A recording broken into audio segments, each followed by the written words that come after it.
नमस्कार दोस्तों।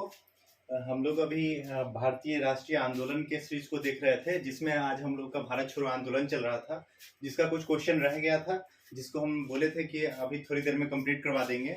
और आप लोगों से बार बार हम बोल रहे हैं कि वीडियो को आप लोग पूरा देखें, क्योंकि जब तक पूरा वीडियो नहीं देखेंगे हो सकता है कि वीडियो थोड़ा बहुत बोरिंग हो, लेकिन अगर आप लोगों को सक्सेस चाहिए, बीपीएससी में जॉब चाहिए, तो कंप्लीट प्लीज इस वीडियो को देखिए, क्योंकि क्वेश्चन यहीं से आना है। क्वेश्चन में ऐसा कुछ भी नहीं है कि बहुत ज्यादा चेंजेज आएगा। तो थोड़ा सा विनम्र बन के, थोड़ा पेशेंस रख के इस क्वेश्चन को देखिए, ताकि आप लोगों को समझ में और बेनिफिट मैक्सिमम से मैक्सिमम बेनिफिट आपको देने का कोशिश किया जा रहा है। ऐसा नहीं है कि बस हम कुछ भी उलूल जुलूल पढ़ा दे और फालतू का बकवास करके चले जाए, वीडियो को इंटरटेनिंग बना दे, लेकिन वहां से आपका सक्सेस नहीं मिलना है। तो जो सीरियस स्टूडेंट है वो कृपया यहाँ से देख ले, आपको काफी बेनिफिट मिलेगा। आप किसी भी चीज का तैयारी कर रहे हो, आपको मैक्सिमम से मैक्सिमम बेनिफिट देने का यहाँ से कोशिश किया जा रहा है। हालांकि जब क्लास को एंटरटेनिंग बनाने की बात होगी तो आगे उस चीज के बारे में भी हम लोग बात करेंगे। यहाँ पे हम लोग देख लेते हैं कि जहाँ पे हम लोग क्वेश्चन छोड़े थे उसी को कंटिन्यू करते हैं। तो यहाँ पे है, निम्नलिखित में से कौन क्रिप्स मिशन के साथ कांग्रेस के आधिकारिक वार्ताकार थे। ठीक है, और हम जैसा कि बोले हैं कि वीडियो जैसे ही कंप्लीट हो जाएगा, ये कंप्लीट हो जाता है वीडियो, उसके बाद हम आपको पीडीएफ का लिंक प्रोवाइड कर देंगे। इसमें आप लोग आराम से वहां पे जाकर रिवीजन कर सकते हैं। तो क्रिप्स मिशन हम लोग आज पढ़ रहे थे। क्रिप्स मिशन के बारे में बात की कि क्रिप्स मिशन जो है मार्च 1942 में आया, और इसका नेतृत्व करता कौन था? स्टूफर्ड क्रिप्स। उन्हीं के नाम पे इसका नाम क्या है? क्रिप्स मिशन है रखा गया। और इस समय हम लोग बात किए कि क्रिप्स जो मिशन आया था उसका मेन मकसद क्या था कि भारत में जो भारत के सैनिक थे उनका प्रतिनिधित्व प्राप्त करना, उनका रिप्रेजेंटेशन प्राप्त करना या उनका समर्थन प्राप्त करना। जो उस समय वर्ल्ड वार हो रहा था, सेकेंड वर्ल्ड वार 1939 से शुरू हुआ था और 1945 तक चला था। इस वर्ल्ड वार में उनका प्रतिनिधित्व को प्राप्त करना, यही मेन क्रिप्स मिशन का मकसद था। और जब क्रिप्स मिशन भारत में आता है तो अपने साथ कुछ प्रावधान लेके आता है, जिसके बारे में हम लोग बात किए थे। जिसमें पहला था डोमिनियन स्टेट के बारे में बात किया गया था, है ना। और दूसरा बात क्या किया गया था कि संविधान सभा के द्वारा संविधान का निर्माण किया जाएगा। जो राज्य क्षेत्र है, जो राजा है, वो क्या करे, भारतीय संघ में जुड़ सकते हैं या भारतीय संघ में नहीं जुड़ सकते हैं, ऐसे कुछ प्रावधान थे। लेकिन भारतीय राजनेताओं द्वारा, जहां पे हम लोग बात करें, दो प्रमुख पार्टियां थी, इंडियन नेशनल कांग्रेस और इंडियन मुस्लिम लीग, दोनों के द्वारा क्या किया गया, इस प्रस्ताव को खारिज कर दिया गया। जिसके बाद स्टूफर्ड क्रिप्स अपना बोरिया बिस्तर बांध करके भारत से वापस चले जाते हैं। ओके, तो यहाँ पे जब स्टूफर्ड क्रिप्स जो मिशन ये आया था मार्च 1942 में, इनसे बात करने वाला इंडियन नेशनल कांग्रेस का आधिकारिक वार्ताकार कौन था, यानी कि ऑफिशियल जो इनसे बात करने के लिए गया था, यानी कि ऑफिशियल रिप्रेजेंटेटिव कौन था, वो क्वेश्चन पूछता है। तो तीन व्यक्ति जो है वो ऑफिशियल रिप्रेजेंटेटिव होते हैं, जिनमें से एक है पंडित जवाहरलाल नेहरू, दूसरा है मौलाना आजाद। हम लोग जानते हैं कि पंडित जवाहरलाल नेहरू बहुत बड़े फेस थे उस समय इंडियन नेशनल कांग्रेस के। मौलाना अबुल कलाम आजाद उस समय क्या थे, इंडियन नेशनल कांग्रेस के अध्यक्ष बने हुए थे। और तीसरा जो फेमस पर्सनालिटी था, उनका नाम है सुभाष चंद्र बोस। कौन है? सुभाष चंद्र बोस। इसका भी नाम आप लोग याद रखेंगे, इनका भी नाम याद रखेंगे, क्योंकि आपसे कभी कभी क्वेश्चन हो सकता है जवाहरलाल नेहरू और सुभाष चंद्र बोस ऑप्शन में दिया हो तो कंफ्यूज हो गए, गलत मत करेंगे। तीनों व्यक्ति जो थे वो ऑफिशियल रिप्रेजेंटेटिव थे कांग्रेस के, जो मिलने गए थे किससे? क्रिप्स मिशन से। ये बात आप लोग याद रखेंगे। कौन कौन थे? पंडित जवाहरलाल नेहरू, मौलाना आजाद और सुभाष चंद्र बोस। ओके, देखिए यहाँ पे जितने भी क्वेश्चन करवाया जा रहा है, प्लीज उसको आप लोग पढ़ते जाइए, क्योंकि यहीं से बीपीएससी का जो एग्जाम होना है उसमें जो क्वेश्चन आना है यहीं से आएगा। इसको आराम से देखें, घबराए मत, 1 बाय 1 करके देखते जाए, सारे क्वेश्चन यहीं से आने हैं। देखिए ये बहुत इंपॉर्टेंट है, सी राजगोपालाचारी, है ना। एक सी राजा गोपालाचारी के द्वारा एक फॉर्मूला दिया गया था, जिस फॉर्मूले में क्या कहा गया था कि उस समय जो भारत में संवैधानिक गतिरोध में जो संवैधानिक गतिरोध चल रहा था, उस चीज को कैसे सॉर्ट आउट किया जाए, इस चीज के लिए सी राजगोपालाचारी एक पंपलेट निकालते हैं, जिसका नाम रहता है दी वे आउट। आपसे सीधा क्वेश्चन पूछ लेगा कि दी वे आउट पंपलेट जो है वो किसके द्वारा निकाला गया था? सी राजगोपालाचारी के द्वारा। किसके द्वारा निकाला गया था? सी राजगोपालाचारी के द्वारा। और यहाँ से आपसे क्वेश्चन यहाँ पे पूछा गया है कि इस पंपलेट जो जारी किया गया था, इसमें से इसका कौन सा पंपलेट का जो प्रस्ताव था वो क्या था? तो संवैधानिक गतिरोध को हल करना। संवैधानिक गतिरोध को, यानी कि भारत में जो संविधान है या किस तरह से सरकार चल रही है, इससे संबंधित जो प्रावधान था वो हल करने के लिए ये द वे आउट पम्पलेट निकाला गया था। और हम लोग जानते हैं कि भारत में जो संविधान सभा का निर्माण किया गया था वो कैबिनेट मिशन के तहत किया गया था, जो 1946 में आएगा। ठीक है, आगे चलते हैं। लिखा हुआ है नेक्स्ट क्वेश्चन, भारत छोड़ो आंदोलन किसकी प्रतिक्रिया में प्रारंभ हुआ था? देखिए, भारत छोड़ो आंदोलन है वो किसकी प्रतिक्रिया में प्रारंभ हुआ था? तो ये शुरू हुआ था क्रिप्स मिशन के अगेंस्ट में। किसके मिशन में? क्रिप्स मिशन के अगेंस्ट में, है ना। देखिए देखिए, इस समय भारत छोड़ो आंदोलन के समय में जब ये प्रारंभ हुआ, यानी कि 8 अगस्त 1942 को भारत का जो गवर्नर जनरल था उसका नाम था लिन लिथगो, है ना। इसी के ये व्यक्ति था, इससे भारत को उम्मीद था कि भारत अगर क्या करे कि इसके समर्थन में कुछ कार्य करे तो उसको क्या मिलेगा? डोमिनियन स्टेट की जगह पे पूर्ण स्वतंत्रता मिलेगी, है ना। लेकिन ऐसा कुछ नहीं किया गया। क्रिप्स मिशन में क्या किया गया? बशर्ते भारत से अपेक्षा की गई कि आप क्या करें, क्रिप्स प्रस्ताव के द्वारा आप क्या करें कि हमको ज्यादा से ज्यादा समर्थन दे और सैनिकों का दोहन हो सके। इस वजह से भारतीय नेताओं ने इसका खंडन किया। नेक्स्ट क्वेश्चन देखेंगे, निम्नलिखित प्रधानमंत्रियों में से किसे भारत में क्रिप्स मिशन भेजा था? कौन सा प्रधानमंत्री था? ये क्वेश्चन है प्रधानमंत्री यूनाइटेड किंगडम का। यूके का प्राइम मिनिस्टर कौन था उस समय जब भारत में क्रिप्स मिशन भेजा गया था? बहुत इंपॉर्टेंट है। देखिए, भारत छोड़ो आंदोलन जब शुरू हुआ था तो उस समय जो इंग्लैंड के प्राइम मिनिस्टर थे उनका नाम है विंस्टन चर्चिल। क्या नाम है? चर्चिल। आप लोग याद रखेंगे क्योंकि भारत में सर्वाधिक चर्चा का बाद कौन सा आंदोलन हुआ था? भारत छोड़ो आंदोलन। और इस समय कौन थे? चर्चिल। 3 प्रधानमंत्री आप लोग को याद रखना है ना। एक है एटनी, एक है चर्चिल, एक है पामस्टन। तो पामस्टन जो है वो 1857 में थी, पामस्टन, ठीक है। और 1942 में अगर बात किया जाए तो चर्चिल थे, ठीक है। और 1947 जब देश आजाद हुआ तब कौन थे? एटनी। कौन थे? एटनी। आपको ये तीनों का नाम याद रखना है, ओके। इसको मिटा देते हैं, फटाक से नेक्स्ट क्वेश्चन की तरफ चलते हैं। हम क्वेश्चन को जल्दी जल्दी करते जा रहे हैं ताकि आप लोगों का टाइम ज्यादा न बर्बाद हो और फटाक से हम लोग सिलेबस को भी कंप्लीट कर लें।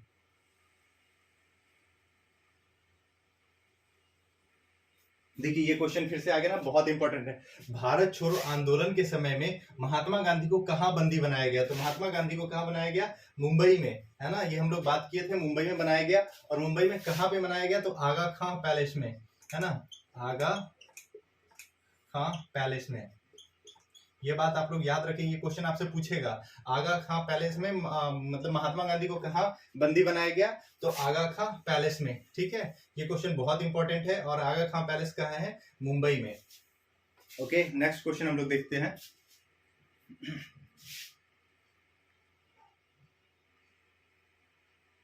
नेक्स्ट क्वेश्चन है, भारत छोड़ो आंदोलन के समय में किस स्थान पर जन सरकार, है ना, गवर्नमेंट यानी कि जनता के द्वारा कहां पे सरकार बना दिया गया था? तो ये सरकार बनाया गया था सतारा में। कहां बनाया गया था? सतारा में। 3 जगह आप लोग को याद रखना, एक हो गया सतारा, दूसरा जो होगा मिदनापुर हो गया, मिदनापुर, है ना, ये पश्चिम बंगाल में पड़ता है। और तीसरा जो हो गया वो बलिया में। कहां बनाया गया? बलिया में, ओके। ये बात आप लोग याद रखिएगा कि सतारा, मिदनापुर और बलिया, ये तीनों जगह पे क्या बना दिया गया? पैरेलल गवर्नमेंट बना दिया गया था। और ये जो गवर्नमेंट है वो क्या थी कि वो ब्रिटिश की सरकार को नहीं मानती थी, कहती थी नहीं, हमारा देश आजाद हो गया, यहाँ के हम लोग खुद मालिक है और हम अपनी शहर को खुद से चलाएंगे। तो वैसा 3 क्षेत्र था जहां 1942 में समानांतर सरकार बना दी गई थी, जहां पे 1942 में जन सरकार या समानांतर सरकार बना दी गई थी। ये क्वेश्चन बहुत इंपॉर्टेंट है, बार बार पूछता है, हर एग्जाम में क्वेश्चन पूछता है, ओके। नेक्स्ट क्वेश्चन की तरफ चलते हैं। भारत छोड़ो आंदोलन, देखिए, भारत छोड़ो आंदोलन के समय निम्नलिखित में से किसने कांग्रेसी रेडियो का प्रसारण किया? यहाँ पे 2 आदमी का नाम हमेशा याद रखिएगा। कांग्रेसी रेडियो का जो प्रसारण करने वाली है, इसमें क्या होगा? उषा मेहता। क्या नाम होगा? उषा मेहता। कांग्रेस रेडियो का प्रसारण कौन किसके द्वारा किया गया था? उषा मेहता के द्वारा किया गया था, ओके। भारत छोड़ो के समय कांग्रेसी रेडियो का प्रसारण कौन किया था? उषा मेहता, ओके। ये बात आप लोग याद रखिएगा, बहुत इंपॉर्टेंट क्वेश्चन है, यहां से क्वेश्चन बनेगा।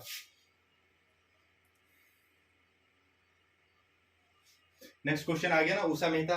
भारतीय राष्ट्रीय आंदोलन के संदर्भ में उषा मेहता की ख्याति किस से संबंधित है? तो भारत छोड़ो आंदोलन के समय। देखिए, भारत छोड़ो आंदोलन के समय में गुप्त, यानी कि जो छिप के चलाया जाता है, गुप्त कांग्रेसी रेडियो चलाने हेतु, है ना, बहुत इंपॉर्टेंट हो गया। तो भारतीय राष्ट्रीय आंदोलन के समय में उषा मेहता की ख्याति किससे है? तो भारत छोड़ो आंदोलन के समय में गुप्त रेडियो चलाने से। नेक्स्ट क्वेश्चन देखेंगे, लिखा हुआ है कि भारत छोड़ो आंदोलन का प्रस्ताव बंबई के किस मैदान में पारित हुआ? बहुत इंपॉर्टेंट क्वेश्चन है।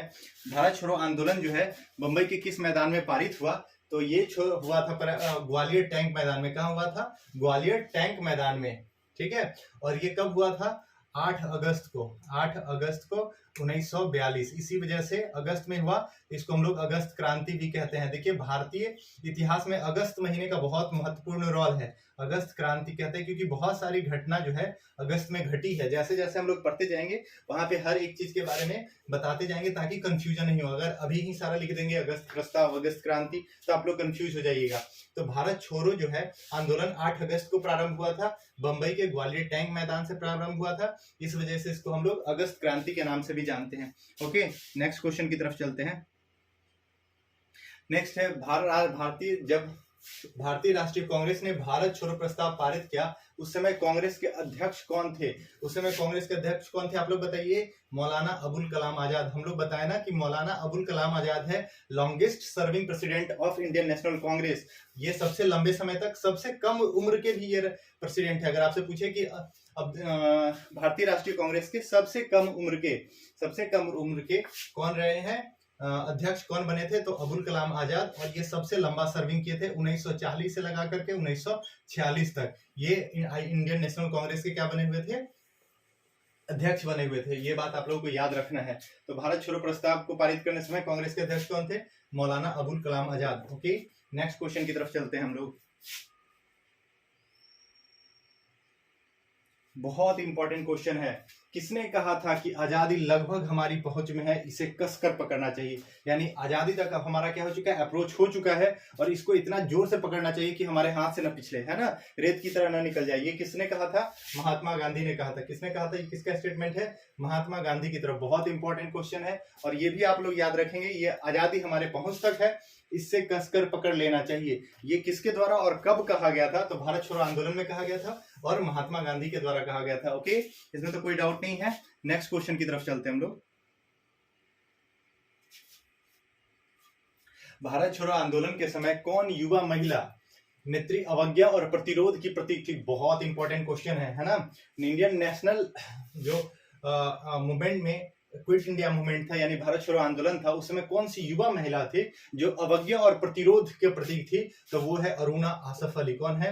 अरुणा आसफ अली। बहुत इंपॉर्टेंट है, ये बात याद रखिएगा क्योंकि वो सबसे ज्यादा अगर किसी के द्वारा महिला का नेतृत्व किया जा रहा था वो अरुणा आसफ अली के द्वारा किया जा रहा था। ओके, ये बात भी आप लोग याद रखेंगे। कौन सी महिला है जो अवज्ञा और प्रतिरोध की प्रतीक थी? तो अरुणा आसफ अली। नेक्स्ट क्वेश्चन देखिए, नेक्स्ट लिखा हुआ है करो और मरो का मंत्र किसने दिया था? तो ये सब लोग जानते हैं, डू एंड डाई का मंत्र किसके द्वारा दिया गया था? महात्मा गांधी के द्वारा। देखिए, बहुत सारे किताब में बहुत कुछ आप लोगों को मिलेगा, उतना करने की कोई जरूरत नहीं, किसी आलतू फालतू चीज को रटने की जरूरत नहीं है। Do and die Mahatma Gandhi, बस यही चीज याद रखे। फालतू का बकवास करने से कोई मतलब नहीं, बहुत जगह पे आएगा किसी और सबका नाम, ठीक है। नेक्स्ट हम लोग आते हैं, यह कथन कि हम भारत को या तो आजाद करवाएंगे या आजादी के प्रयास में दिवंगत हो जाएंगे। देखिए, यही वो शब्द है जब महात्मा गांधी ग्वालियर टैंक मैदान से 1942 में आजादी के लिए लड़ाई लड़ रहे थे, तो उन्हीं उसी समय ये स्टेटमेंट उनको दिया गया था। वो कहते हैं जनता को रिप्रेजेंट करते हुए कि हम भारत को या तो आजाद करवाएंगे या आजादी के प्रयास में दिवंगत हो जाएंगे। और एक मंत्र आप लोग अपने हृदय में और अपने मन मस्तिष्क में इस कदर बैठा लीजिए कि जब तक हमारे अंदर प्राण है तब तक हम लोग क्या करेंगे? लड़ेंगे, नहीं तो मरेंगे। करो या मरो का नारा यहीं पे दिया गया था और ये स्टेटमेंट दिया गया था, हम भारत को या तो आजाद कराएंगे अथवा आजादी के प्रयास में दिवंगत हो जाएंगे। इसका संबंध है भारत छोड़ो आंदोलन से और यह स्टेटमेंट किसका है? महात्मा गांधी का। ये भी बात आप लोग को याद रखना है। ओके, ये भी क्वेश्चन सीधा पूछ लेता है स्टेटमेंट किनका है, ठीक है। तो स्टेटमेंट किनका है? महात्मा गांधी का स्टेटमेंट है, हम भारत को या तो आजाद करवाएंगे या आजादी के प्रयास में दिवंगत हो जाएंगे। ओके, नेक्स्ट क्वेश्चन की तरफ चलते हैं। नेक्स्ट क्वेश्चन बहुत आसान सा क्वेश्चन है, वर्ष 1942 क्यों महत्वपूर्ण है भाई? तो ये है अगस्त क्रांति के लिए, यानी भारत छोड़ो आंदोलन के लिए है महत्वपूर्ण। ओके, नेक्स्ट क्वेश्चन,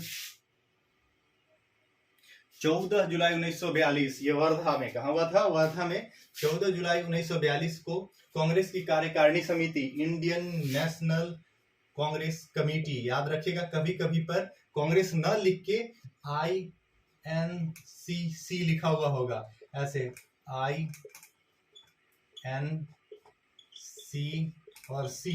आप यह उस समय ये खोजने मतलब ये क्या पूछ दिया 1942 में INCC की मीटिंग है ना, प्रस्ताव पारित वगैरह, तो ये इंडियन नेशनल कांग्रेस कमेटी का बात किया जा रहा है। तो 14 जुलाई 1942 को कांग्रेस की कार्यकारिणी समिति द्वारा भारत छोड़ो आंदोलन का प्रस्ताव पारित किया गया। कहाँ पे? तो ये वर्धा में। हम लोग कितना बार इस चीज के बारे में बात की, कहाँ पे किया गया? वर्धा में। ये बात आप लोग याद रखिएगा और यही बात करेगा कि 8 अगस्त है ना, 8 अगस्त को कहाँ हुआ? तो कहाँ हुआ? बंबई के ग्वालियर टैंक मैदान में, ग्वालियर टैंक मैदान में। ओके, ये बात याद रखिएगा। 8 अगस्त जब भी बात होगा तो बंबई का ग्वालियर टैंक मैदान होगा, जबकि अगर 14 जुलाई 1942 की बात होगी तो कहाँ पे होगा? तब होगा वर्धा में। ओके, नेक्स्ट क्वेश्चन हम लोग देखते हैं। 1942 में कांग्रेस के बंबई अधिवेशन है ना, 1942 के कांग्रेस के बंबई अधिवेशन में किसके द्वारा भारत छोड़ो प्रस्ताव पारित किया गया? देखिए यहाँ पे प्रस्ताव का बात किया गया, प्रस्ताव किसके द्वारा पारित किया गया? यहाँ पे 3 टर्म है ना, उसको आप लोग बड़ी बखूबी तरह से याद रखेंगे। प्रस्ताव प्रस्तावित किया गया, क्या है? प्रस्ताव जो है वो प्रस्तावित, यानी कि हमारे पास एक, जैसे कि यहाँ पे एक चीज को, कॉन्सेप्ट को समझ लीजिए। जैसे ये बुक लिखना है, ओके, इस बुक में क्या क्या लिखना है, क्या क्या लिखना है, इस चीज के बारे में पूछ रहा है, ठीक है। उसके बाद दूसरा वर्ड होता है इसमें क्या लिख दिया गया है, क्या लिखा गया, लिखा गया। जो चीज लिखा गया उसका समर्थन कौन किया, समर्थन कौन किया, ये बात। तो इस बुक में क्या क्या लिखा जाएगा, यानी इसका प्रारूप क्या होगा, इसका मसौदा कौन तैयार किया था? तो ये मसौदा तैयार किए थे, वो कौन तैयार किए थे? कांग्रेस अधिवेशन में किसके द्वारा भारत छोड़ो का प्रस्ताव पारित किया गया था? इसमें तो नाम ही नहीं है। किसके द्वारा प्रस्ताव पारित किया गया था? तो ये पारित किया गया था महात्मा गांधी के द्वारा। किसके द्वारा किया गया था? Mahatma Gandhi, option E.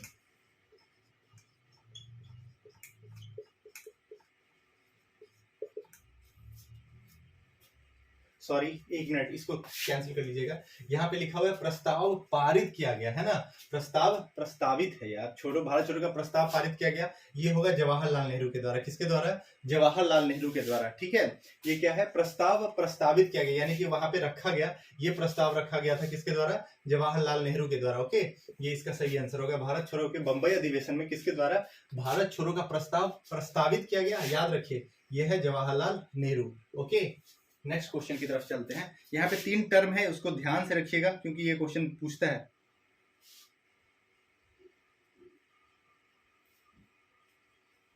Same question है 2 बार। नेक्स्ट क्वेश्चन चलिएगा। देखिए यहाँ लिखा हुआ भारत छोड़ो प्रस्ताव का लेखक कौन है? तो लेखक कौन है? जवाहरलाल नेहरू। ये भी बात आप लोगों को याद रखना है। प्रस्ताव जो है, प्रस्ताव में क्या क्या होगा, ये किसके द्वारा लिखा गया था? तो ये जवाहरलाल नेहरू के द्वारा लिखा गया था। किसके द्वारा लिखा गया था? प्रस्ताव का लेखक कौन है? यही बात हम आपको बताना चाह रहे थे कि प्रस्ताव में क्या क्या होगा, इस चीज के बारे में जो स्ट्रक्चर जो बता रहे हैं कि हमारी डिमांड क्या है, हम कैसे युद्ध को मतलब आंदोलन को आगे चलाएंगे, ये बात महात्मा गांधी के द्वारा कहा गया। उसके बाद एक क्रमवार तरीके से जो लिख दिया गया प्रस्ताव, वो लिखा गया किसके द्वारा, या जो प्रपोजल रखा गया सामने में, वो जवाहरलाल नेहरू के द्वारा। और इसका जो समर्थन है वो किसके द्वारा दिया गया? तो ये सरदार वल्लभ भाई पटेल के द्वारा इसका समर्थन दिया गया। ओके,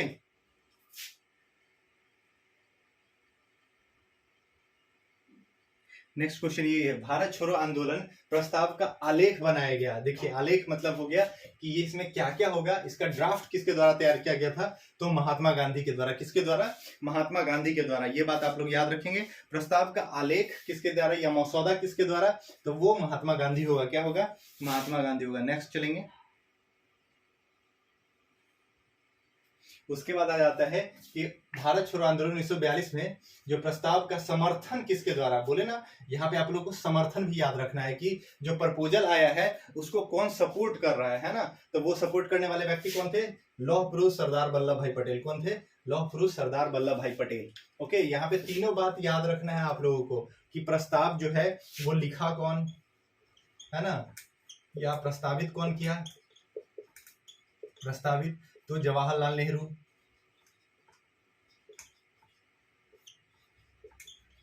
ठीक है, इसका मसौदा कौन तैयार किया? मसौदा कौन? तो गांधी जी। और जो प्रस्ताव था उसका समर्थन कौन दिया? जो अभी हम लोग के पास क्वेश्चन है, तो समर्थन कौन दिया? तो ये पता है, सरदार वल्लभ भाई पटेल जी, है ना। ये भी बात आप लोग याद रखिए, तीनों इंपॉर्टेंट क्वेश्चन है, यही से आपको तो फंसाएगा क्वेश्चन। ठीक है, तो आप लोग याद रखिए कि क्या डिमांड था, कैसे युद्ध करना है, यानी रणनीति जो बनाने वाले थे वो महात्मा गांधी थे, रणनीति को प्रवर्तन करने वाले कौन थे? जवाहरलाल नेहरू। और इस चीज का समर्थन जो दिया गया था वो किसके द्वारा दिया गया था? सरदार वल्लभ भाई पटेल के द्वारा। नेक्स्ट क्वेश्चन देखेंगे, फिर वही क्वेश्चन आ गया कि प्रारूप कौन तैयार किया था? मसौदा मतलब होता है, प्रारूप मतलब मसौदा हो गया, ड्राफ्ट कौन बनाया था? तो इसके ड्राफ्ट बनाने वाले कौन थे? महात्मा गांधी। कौन थे? महात्मा गांधी। यार ये बिल्कुल आप लोग याद रख लीजिएगा, भारत छोड़ो आंदोलन का प्रारूप तैयार कौन किया था? तो महात्मा गांधी तैयार किए थे। कि प्रारूप का मतलब समझ रहे हैं ना आप लोग, कि स्ट्रक्चर, कि जो हम लोग का आंदोलन है वो किस तरीके से होगा, इसमें हिंसा होगी कि नहीं होगी, कहाँ पे क्या करना है क्या नहीं। तो इसमें हम लोग जानते हैं ना कि महात्मा गांधी 3-4 डिमांड रखे थे। जो स्कूल के स्टूडेंट हैं, है ना, जो वकालत करते हैं, जो प्रशासनिक सेवा में, वो अपना त्याग पत्र दे दे, या क्या करे, धरने पे बैठ जाए। जो पुलिस है, जो सैनिक है, वो लोग क्या करे, गन को ना उठाए, यानी अगेंस्ट हो जाए। उसके अलावा क्या कहते, महिला लोग को क्या कहते कि आप लोग धरना प्रदर्शन करें। ये सब जो प्रारूप था वो किसके द्वारा लाया गया था? महात्मा गांधी के द्वारा।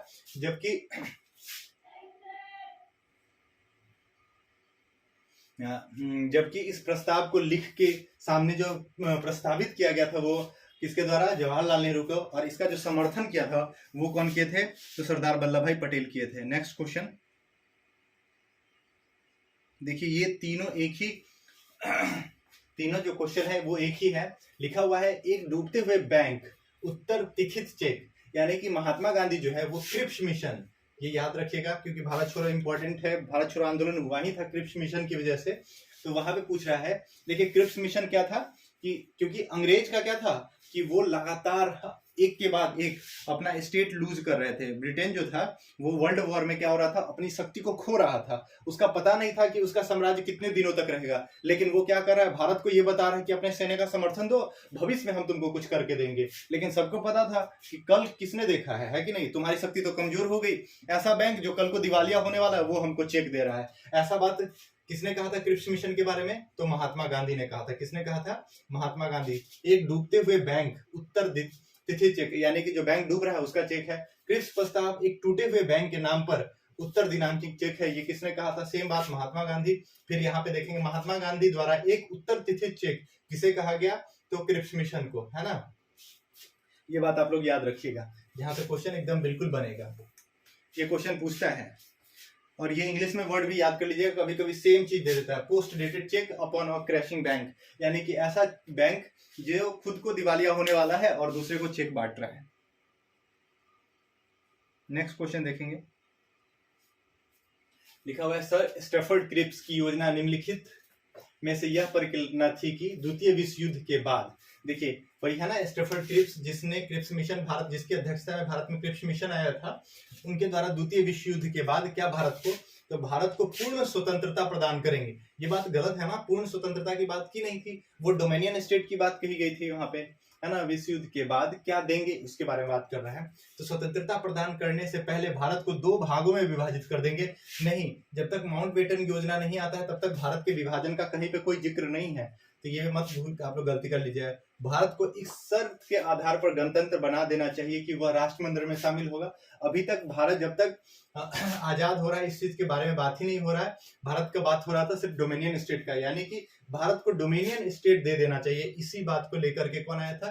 क्रिप्स मिशन आया था, और इसके बदले में वो सेकेंड वर्ल्ड वॉर में भारतीय लोगों से क्या चाहता था? समर्थन चाहता था, ठीक है। लेकिन इंडियन नेशनल कांग्रेस और इंडियन मुस्लिम लीग द्वारा इसका क्या कर दिया गया? विरोध कर दिया गया। नेक्स्ट क्वेश्चन हम लोग देखेंगे, बहुत इंपॉर्टेंट है। निम्नलिखित में से किस वर्ष बंगाल के मिदनापुर जिला, अभी बात की है ना ताम्रलिप्ति, इसको बोलते हैं मिदनापुर जिला, में जतिया सरकार की स्थापना की गई, यानी पैरेलल गवर्नमेंट की स्थापना की गई भारत छोड़ो आंदोलन के समय में। हम लोग याद किए ना, 3 जिला है जिसको आप लोग को याद रखना है, मिदनापुर, सतारा और बलिया, ये तीनों जिला था जहां पर 1942 यानी भारत छोड़ो आंदोलन के समय में पैरेलल गवर्नमेंट यानी कि समांतर सरकार की गठन की गई थी, जो अंग्रेज को अपना गवर्नमेंट मानने से मना कर दिया था। ओके, ये बात आप तीनों याद रखिएगा, कब हमेशा क्वेश्चन पूछता है कि कहां कहां पे समांतर सरकार का गठन किया गया।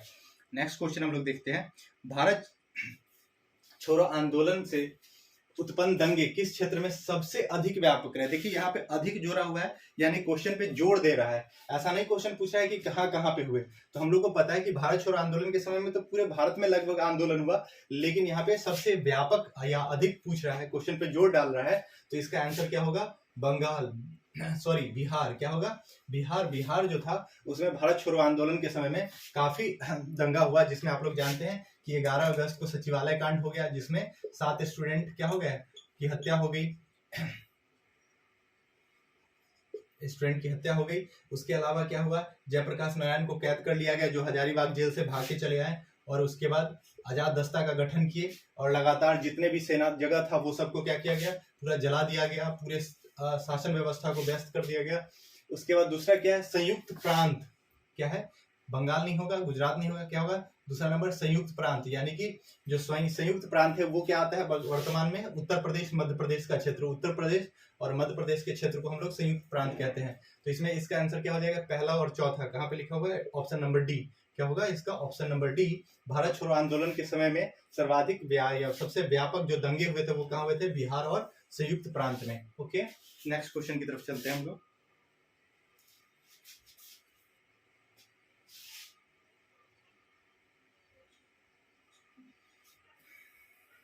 लिखा हुआ है, ब्रिटानिया यानी ब्रिटेन की सरकार के प्रस्तावों की प्रारूप घोषणा जो सर स्टुफर्ड क्रिप्स लाए थे में सम्मिलित था। जो स्टुफर्ड क्रिप्स के द्वारा क्रिप्स मिशन आया था उसमें कौन कौन सी बात सम्मिलित थी, इस चीज के बारे में क्वेश्चन पूछा जा रहा है। यह लिखा हुआ है, भारत को एक उपनिवेश की स्थिति दी जाएगी, वह उसके बाद लिखा हुआ है, सब प्रांत और राज्यों को मिलकर एक भारतीय संघ होना चाहिए, कोई भी प्रांत या भारतीय राज्य भारतीय संघ से बाहर रहने का निर्णय ले सकता है।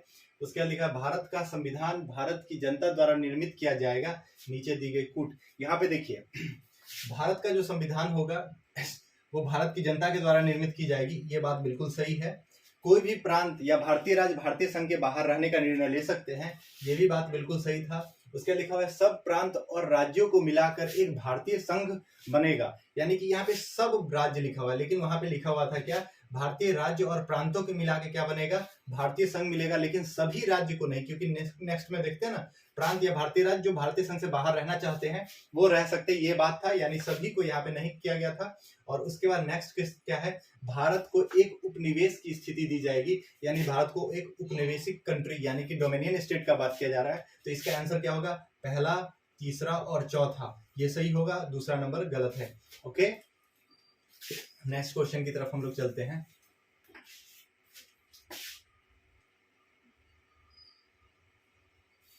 लिखा हुआ है, भारत छोड़ो आंदोलन,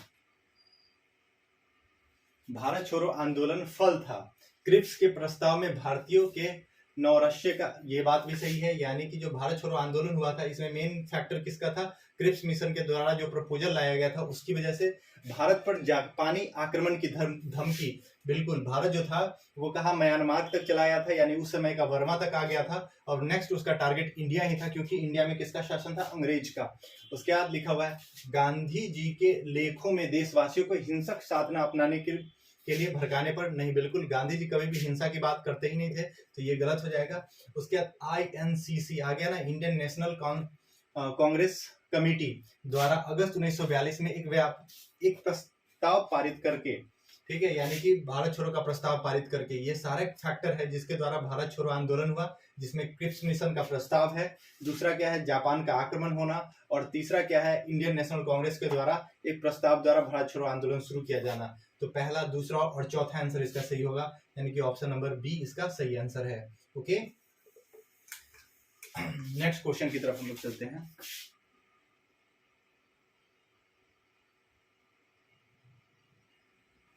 नेक्स्ट क्वेश्चन है, निम्नलिखित में से कौन से जगह पे समांतर सरकार, देखिए ये क्वेश्चन कितना बार रिपीट हो रहा है ना, समानांतर सरकार जो बनाई गई, कहाँ कहाँ पे बनाई गई, तो बलिया में बनाया गया, सतारा में बनाया गया, और कहाँ पे बनाया गया, यहाँ पे तो दो ही ऑप्शन दिख रहा है ना, बलिया और सतारा है ना, और तीसरा कहाँ था, मिदनापुर, जहाँ का ऑप्शन नहीं दिखा हुआ है तो ऑप्शन नंबर ए में हो जाएगा इसका क्या, 1 और 2 है ना। 3 जगह हम लोग को याद रखना है, बलिया, सतारा और मिदनापुर, यहाँ पे क्या बनाया गया था, समांतर सरकार यानी कि पैरेलल गवर्नमेंट का गठन किया गया था। नेक्स्ट क्वेश्चन देखिएगा, निम्नलिखित कथनों पर विचार करना है। भारत छोड़ो आंदोलन प्रारंभ करने के पूर्व दिन महात्मा गांधी ने क्या क्या बात कही थी, यही तो है महात्मा गांधी का प्रस्ताव भारत छोड़ो में, है ना। तो क्या है, सरकारी कर्मचारियों को त्याग पत्र देने को कहा, बिल्कुल बात सही है कि वो क्या कहते हैं, जो सरकारी कर्मचारी उनको क्या दे देना है, त्याग पत्र दे देना है। नेक्स्ट क्या है, सैनिकों को अपने पद छोड़ देने को कहा, ये बिल्कुल बात सही है। और राजसी रियासतों के राजाओं को अपनी जनता की संप्रभुता स्वीकार करने को कहा, ये भी बात सही है। यानी कि तीनों बात जो है, यानी कि राजा को वो कहते हैं कि अब आप राजा नहीं रहिए, जो जनता है उसकी संप्रभुता को आप स्वीकार कीजिए, जनता को आप एक्सेप्ट कीजिए। उसके बाद सैनिकों को पद छोड़ देने के लिए, सरकारी कर्मचारियों को त्याग पत्र दे देने के लिए, यानी 1 2 3 तीनों ऑप्शन इसका सही है, ऑप्शन नंबर डी सही हो जाएगा। ओके, इस चीज को आप लोग याद रखेंगे।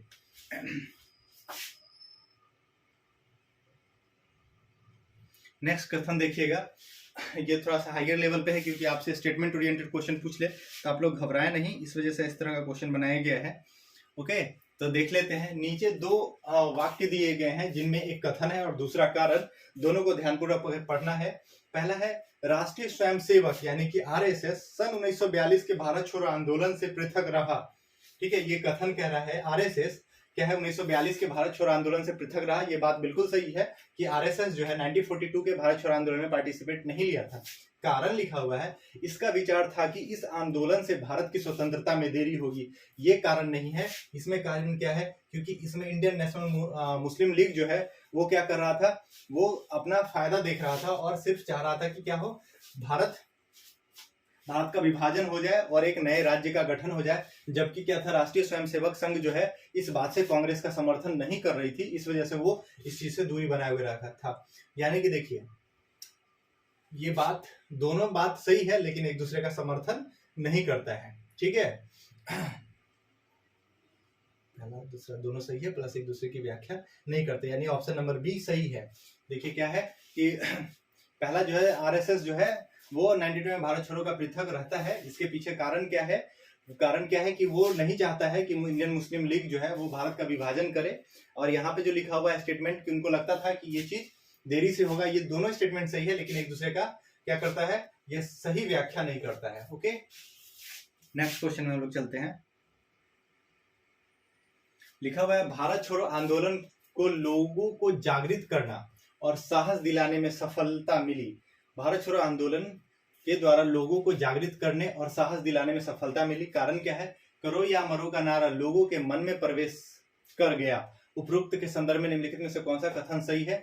देखिए, ये दोनों स्टेटमेंट सही है और एक दूसरे का स्पष्टीकरण भी करता है, क्योंकि भारत छोड़ो आंदोलन जो है वो आदमी को क्या किया, जागृत किया और साहस दिलाया। क्योंकि पता है, ऑपरेशन जीरो आवर के तहत जितने भी प्रमुख नेता थे उनको क्या कर लिया गया, गिरफ्तार कर लिया गया, जिसकी वजह से जितने भी युवा लोग थे, है ना, उनका क्या हुआ, इस आंदोलन पे क्या हो गया, आधिपत्य हो गया। जिसकी वजह से वो लोग क्या किए कि इस आंदोलन में पूरी जागरूकता के साथ और साहस के साथ इस आंदोलन को आगे चलाए। इसी वजह से इस आंदोलन को स्वतः जागृत आंदोलन भी कहा जाता है। नेक्स्ट क्वेश्चन देखेंगे, लॉर्ड लिनलिथगो, है ना, ये लॉर्ड लिनलिथगो वही जो 1992 में भारत छोड़ो आंदोलन के प्रारंभ होने के समय क्या था, भारत का गवर्नर जनरल था, ने 1942 के अगस्त प्रस्ताव को सिपाही विद्रोह के बाद सर्वाधिक गंभीर विद्रोह कहा था। ये भी बात आप लोगों को याद रखना है, किसके द्वारा 1942 के अगस्त आंदोलन यानी कि भारत छोड़ो आंदोलन को सिपाही विद्रोह के बाद सर्वाधिक गंभीर आंदोलन बनाया, तो लॉर्ड लिनलिथगो ने कहा था। किसने कहा था, यहीं से स्टेटमेंट बन जाएगा, लॉर्ड लिनलिथगो ने कहा था।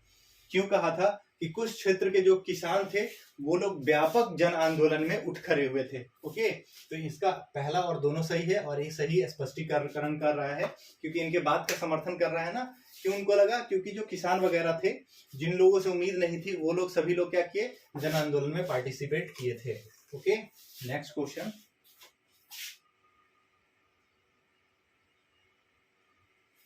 लिखा हुआ है, भारत छोड़ो आंदोलन भारतीय राष्ट्रीय आंदोलन की प्रकाष्ठा थी, यानी कि अपने सर्वोच्चता पे थी। रिजोल्यूशन का खराब है।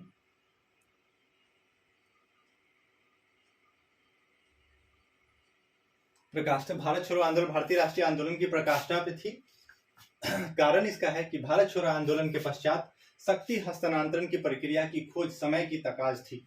यानी कि यहाँ पे क्या कह रहा है कि भारत छोड़ो आंदोलन था, वो भारतीय राष्ट्रीय आंदोलन जितनी भी हुई थी उसमें सब अपने चरम पे था। ऐसा क्यों? क्योंकि उस समय नीड था, उस समय जरूरत थी कि अब भारत का जो शक्ति है, जो पावर है, उसका ट्रांसफर कर दिया जाए ब्रिटेन से लेकर के हाथों से, कहा इंडियन गवर्नमेंट के पास। ओके, यानी कि ये पहला दोनों स्टेटमेंट सही है, और ए जो है, आर जो है यानी रीजन जो है, वो स्टेटमेंट का क्या करता है, सही व्याख्या करता है। Okay, next question. अब हम लोग का जो भारत छोड़ो आंदोलन से संबंधित जितना भी महत्वपूर्ण क्वेश्चन था उसका एक्सप्लेनेशन कर दिया गया है। आप लोगों का सभी क्वेश्चन जो है भारत छोड़ो से संबंधित यहीं से आएगा। इसके अलावा कोई भी ऐसा क्वेश्चन नहीं है जो भारतीय राष्ट्रीय आंदोलन में भारत छोड़ो आंदोलन का कोई भी क्वेश्चन नहीं रह जाता है। तो यहाँ पे आप लोग का एक चैप्टर कंप्लीट हो गया। कल हम लोग सविनय अवज्ञा आंदोलन से संबंधित जो क्वेश्चन होगा उसको लेकर आ जाएंगे, और फटाफट आपका नेशनल मूवमेंट जो है सो 10 चैप्टर 10 दिन में कंप्लीट करा दिया जाएगा, या 10 लेक्चर में कंप्लीट करा दिया जाएगा। उसके अलावा जो नेक्स्ट टॉपिक होगा उसको हम लोग देख लेंगे, जिसमें ज्यादातर चांस है कि ज्योग्राफी पढ़ाया जाए। ओके, तब तक के लिए धन्यवाद। और आप लोग वीडियो को पसंद आया तो लाइक, शेयर और सब्सक्राइब कर दें। उसके अलावा चैनल को जो पीडीएफ का जो है लिंक आप लोग को अभी वीडियो अपलोड करने के बाद अवेलेबल करा दिया जाएगा, वहां से आप लोग डाउनलोड करके आसानी से इसको पढ़ सकते हैं। ओके, तब तक के लिए धन्यवाद।